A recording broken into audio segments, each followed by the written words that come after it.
Hey guys, I'm DBNG here, and surely you've heard that the Nintendo Switch 2 is Nintendo's best-selling launch console of all time. It sold nearly 3.5 million units in the first week. Do you guys realize what that means?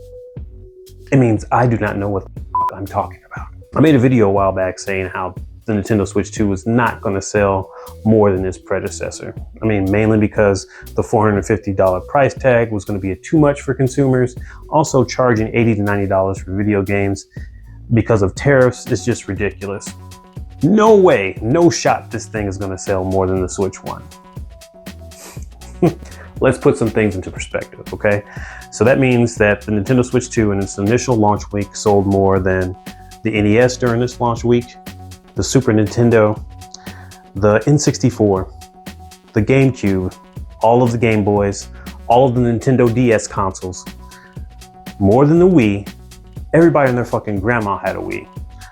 The Wii U, the Switch 1, and of course, Nintendo's best-selling console of all time, the Virtual Boy. The PS5 took about 3 to 4 months to reach those numbers.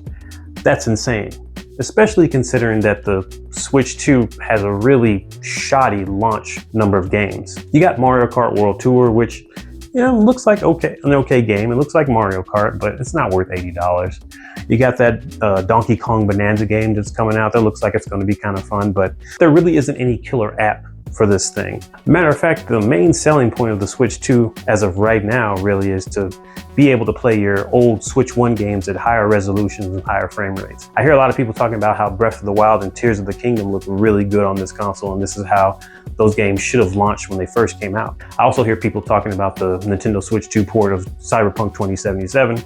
It looks like it runs very well on the Switch 2, which is very impressive, but you can play Cyberpunk on a Steam Deck or a ROG Ally, so that's not really a reason for me to go out and get one. Hats off to Nintendo though. This is really good for them, and if this thing keeps up, the Nintendo Switch 2 could probably become the best-selling console of all time. I'm also sure towards next year you're going to start seeing a lot more games come out for this thing, and I have no doubt there are going to be some really good titles out there. But for me right now, it's still not a good time to get one. But what do you guys think? For any of you guys out there who have a Nintendo Switch 2 right now, are you really happy that you got one day one? Or are you having a little bit buyer's remorse? Do you feel like you should have waited?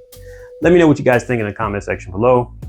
I'm DBNG. Enjoy the games you're playing, no matter what you're playing on. Peace.